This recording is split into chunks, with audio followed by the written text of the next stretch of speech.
experiencer, abductee, contactee. Obviously those words have slightly different innuendos, and I'm gonna leave it to her to clarify which one she's most comfortable with, because I think some experiences are different than others, right? You want me to talk? No, not yet, but you will in your talk. So she has put together an amazing PowerPoint of her very, very high strange experiences on a trip to Area 51 and Rachel, Nevada, to the Little Alien, which is right outside Area 51. And she will also share with us her lifetime experience. You need something? Yeah. I have the veggie burger. That's mine, of course. Is it right?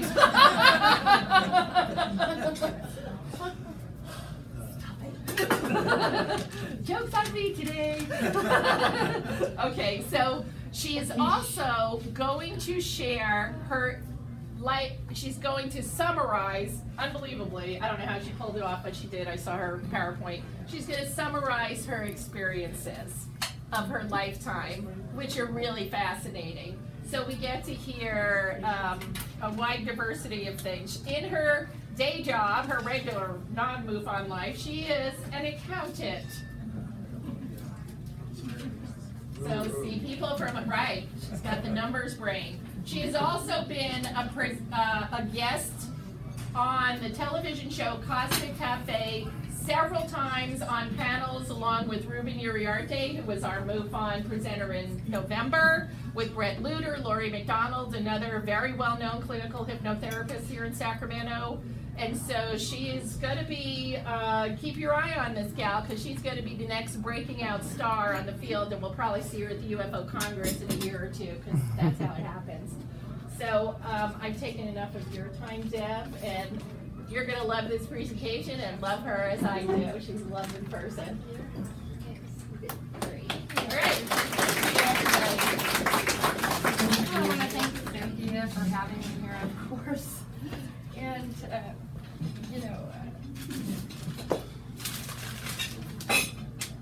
I've come here today to show you a tiny bit, just a glimpse of my experience of a lifetime.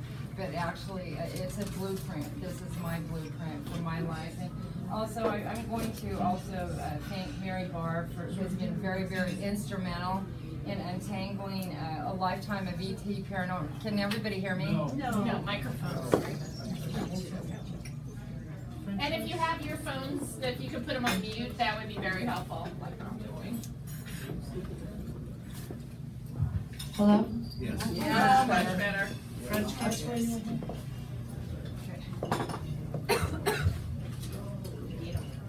As I said, thank you, Cynthia, and also thank you to Mary Barr, who's my clinical hypnotherapist, who I would recommend to anyone. She's uncovered a lifetime of ET and paranormal experiences, and she's untangled a lot of stuff for me, and opened a lot of doors that would have been left closed forever. So if you ever wonder, like, what the heck happened to me, she's the one. I would highly recommend her to go to her and give her a chance. And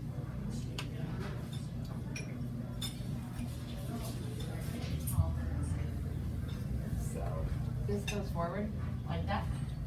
Okay, so anyway, as she stated, before I get started, I'm into the Area 51. I want to give you a little tiny bit of history about me.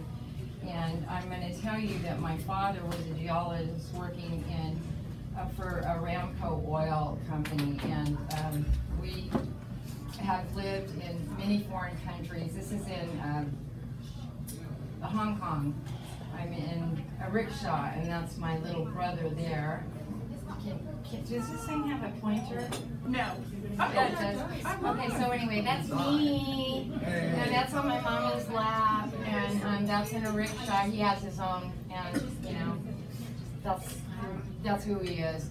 So anyhow, this is in Hong Kong. I've been as far as 50 miles from the Red China border on a train, and so. Anyway, that's my brother and I in the Philippines, where this first experience happened, actually. So anyway, I was about 2.5 years old, and, oh, sorry. Everybody see me? Yes.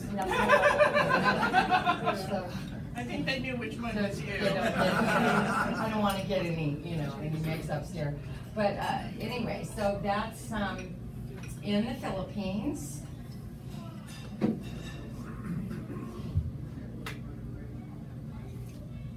And what happened was, one of the times when we were living in the Philippines, again, I will say that I was 2.5 years old, we had taken a flight from Manila to Baguio, which looks to me like, it looks like a long ways to go on a little plane. But Baguio is surrounded by a village, surrounded by jungle, and it's got headhunters in it, supposedly, until the until Christianity was introduced to the Igorot there. So anyway, what happened was late September, early October, we had taken a flight, like I said, to Baguio.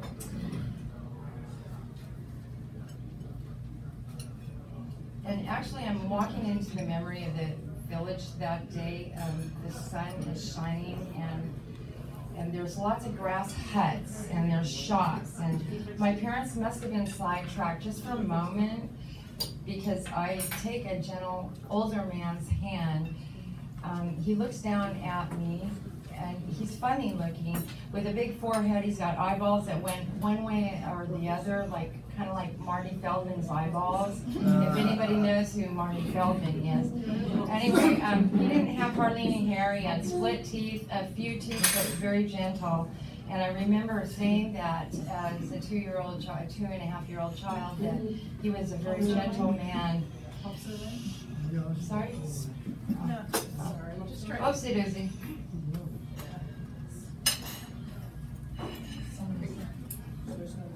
So anyway, I'm peering up at him. He's not much taller than me, but he smiles at me, and that's where I notate that he has a gentle smile. He's gentle looking. And I take his hand, and he leads me into the jungle, where he leaves me, and I sit down Indian style, completely unafraid. I am not afraid at all. I see the back of my blonde hair through the fronds, past me, obscured by palm leaves. I see a face that is painted like a zebra, and it is staring at me. And he makes absolutely no moves towards me, but stands stock still watching me. So past him, I see about 4 or 5 Boy Scouts, all skating. Now, when I say that, they're all skating in unison, 4 or 5 of them, up on the road. But the thing about it is that, okay, so there are no roads in the jungle. There are roads in the jungle, but you certainly can't roller skate.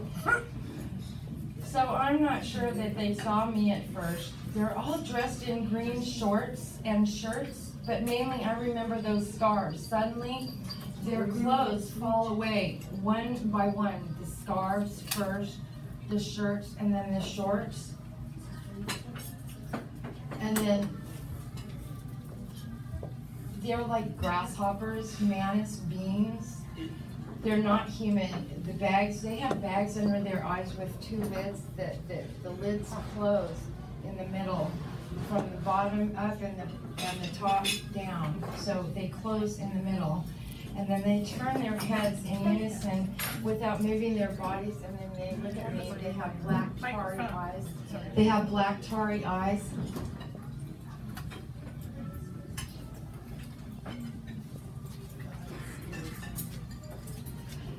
You know, their skin is very green, and they're insectile, and they're tall, and they're slender. I then see a fuchsia, like a fuchsia fuzzy burgundy flower over my head, and I don't know whether it's a headdress or a fuzzy flower, but I don't know whether it's to hold me in place or belong to something that grabbed me from the side or behind to take me out of the jungle. So they say that Boy Scouts rescued me, but I don't think that they really were. Were they really Boy Scouts? My parents did never see the Boy Scouts. They gave me this, said there's too many holes in the story. And you know what, to me, my parents' reaction seemed very odd, almost unemotional. Were they put at ease somehow that their little girl would come back after being taken out to the jungle for a whole hour? You know, 2.5 years old, you know, David Pilates has a lot of specials on missing in national parks, you know, and all that. And, but I returned, and I think that I'm a miracle that I did return, because kids don't return. Certainly not with a story like this. Can I interrupt you? Is there anybody here who is completely unfamiliar with David Pilates' work and people disappearing, especially in state parks? Yeah. You're not familiar with that? Okay, let me talk about it after the break so I don't break her flow, but you should, I'll explain it another time so it makes more sense. Now? No, you can go. Okay, Go for it. David Pilates has been doing research. He's an ex-FBI, I think. He's an ex-Los Gatos PD, or San Jose PD. San Jose PD, that's right. He's a police officer. And he, I don't remember the whole biography, but long story short, he has started finding patterns of people disappearing, especially in the federal parks. Like, huge numbers, and a lot of them in very odd circumstances, like little children who their parents are hiking, their child is right in front of them, the child literally turns slightly to the right on the path, and they're gone. No footprints, no animal marks, no nothing. And then that little two-year-old is found 100 miles away on a mountain peak that child could not have gotten to. Or these people are never found. And it is such massive numbers, and when he did a map clustering them, it clearly started to show up there's something weird with the state parks. So David Pilates, cannot recommend him enough. He's remarkably credible. Can you spell his last name? P-A-U-L-I-D-E-S. P-A-U-L-I-D-E-S. Thank you, Bill. And it's a lot more involved than that. When you try to find out these records that have been supposedly kept of all of these disappearances. Right, right. in national The parks parks. are not keeping records of these disappearances. They're not That's a- releasing the records. Well, they claim they're not even supposed to keep them, but yes, there's that too. So anyway, let's not go in for now. I don't want to sidetrack too much. Just look up David Pilates on your own, but that's what she meant by she's one of the lucky ones that she did come back, because that's really unusual. Yes, and according to my father, I was, when I was found, or whatever, I was hiking up, which is also another thing about David Pilates, Pilates, if you will, if you want to go ahead and do some research on him anyway. Okay, skipping along to the next experience. I was 7 to 10 years old. I'm back in the U.S. My mom and dad had kind of split up by then, so I take many trips during the summertime with my dad and my brother. So I'm in my usual spot in the back seat, and I see out the back window of the Rambler, I see a dark cherry red sky. Suddenly I am sick and made to lie down in the back seat, and I'm drained of all my energy. You know what, 7 to 10 years old, you're a bundle of energy. I mean, you're like a little atom outside of a jar. There's no containing you, you know? So anyway, so all of a sudden, I'm drained of all of my energy, and this thing flies in claw first through the back window, his wings extended skyward as he descends in very easily through that back car window. Where was this, Debbie? This is in somewhere in the west. My father's a geologist. We do a lot of business trips in The western United States? Or? Yes. Okay. I would say that it was in the mid, you know, it was definitely in the United States. Okay, so we traveled far and wide, all around the United States and all around the world. So anyway, he flies in claw first with ease, actually, in through the back window. And you know what? He's so big and heavy. He weighs me down, and he perches himself upon me. and he takes my breath away, and he absolutely drains me.